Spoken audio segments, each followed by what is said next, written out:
మీ business విస్తరించాలనుకుంటున్నారా? మార్చి 16-17 హైటెక్స్ లో franchise India biggest ఫ్రో expo. మావోయ్ వెళ్ళిపోతాండ్రు పారిపోతాండ్రు అంటూ ఇప్పుడు బీఆర్ఎస్ లో కేకలు వినిపిస్తున్నాయి. వల్లపోరా వెళ్ళి పిలుచుకొచ్చేయి అంటూ కండువా మార్చుకున్న నాయకులను కూడా ప్రెస్ మీట్ మధ్యలోంచే లాక్కొచ్చి తీసుకొస్తున్నారు. తెలంగాణలో బీజేపీ బీఆర్ఎస్ మధ్య కొత్త వారు కొనసాగుతోంది.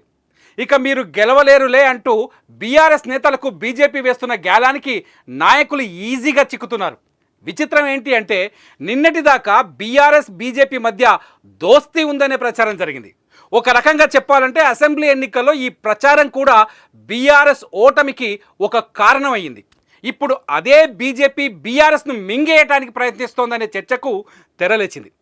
ఎన్ని ప్రయత్నాలు చేసినా తెలంగాణలో అనుకున్నంత విస్తరించలేకపోతున్న బీజేపీ ఓటమి బాధలో నలిగిపోతున్న బీఆర్ఎస్ నాయకులను టార్గెట్ చేస్తున్నట్టు తెలుస్తోంది. మా పార్టీలోకి వస్తే చాలు మీకు టికెట్ వచ్చినట్టే అని బీజేపీ బంపర్ ఆఫర్ ప్రకటించినట్టు చర్చ నడుస్తోంది. ఇటు బీజేపీలో చేరుతున్న బీఆర్ఎస్ నేతల సంఖ్య కూడా అలాగే కనిపిస్తోంది.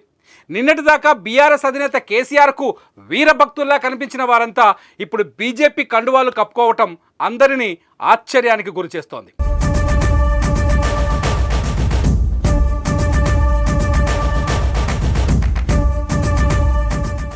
కండువా కప్పుకుంటే చాలు టికెట్ కన్ఫామ్ అనే హామీని ఇప్పటికే రుజువు చేసింది బీజేపీ. బీఆర్ఎస్ నుంచి బీజేపీలో చేరిన ఇద్దరు నాయకులకు మొదటి జాబితాలోనే టికెట్లు అప్పగించింది. జహీరాబాద్ నుంచి బీబీ పాటిల్కు టికెట్ ఇచ్చింది.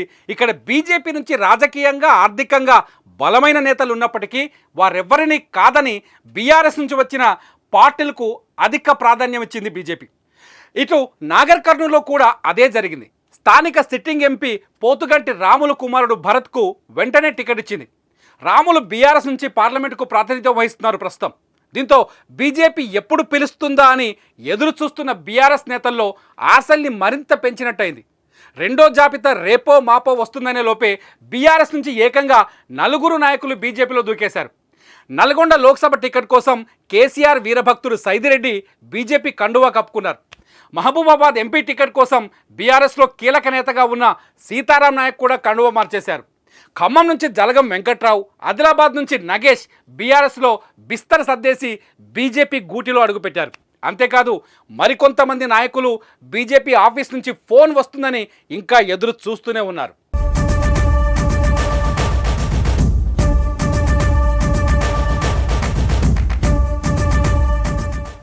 ఇక వర్ధన్నపేటలో మొన్న ఓడిపోయిన ఎమ్మెల్యే ఆరూరి రమేష్ విషయంలో పెద్ద హైడ్రామానే సాగింది. నిజానికి ఆరూరి రమేష్ కాసేపట్లో పార్టీ మారాల్సి ఉంది. బీజేపీ రమేష్తో చర్చలు కూడా ముగించింది. వరంగల్ ఎంపీ సీటు ఇస్తారనే ప్రచారం కూడా బయటకు వచ్చింది. కార్యకర్తలతో సమావేశమైన రమేష్ను మాజీ మంత్రి ఎర్రబెల్లి దయాకర్ రావు లాక్కొని హైదరాబాద్కు తీసుకొచ్చారు.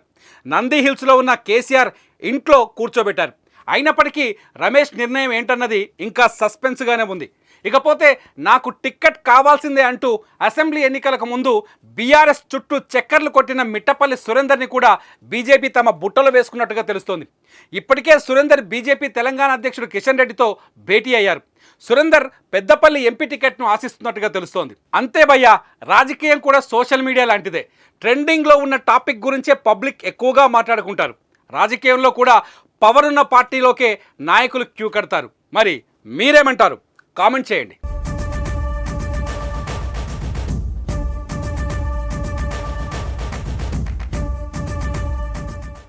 సుమన్ టీవీలో మీ పర్సనల్ అండ్ బిజినెస్ ప్రమోషన్స్ కోసం కింది నెంబర్కి కాంటాక్ట్ చేయండి.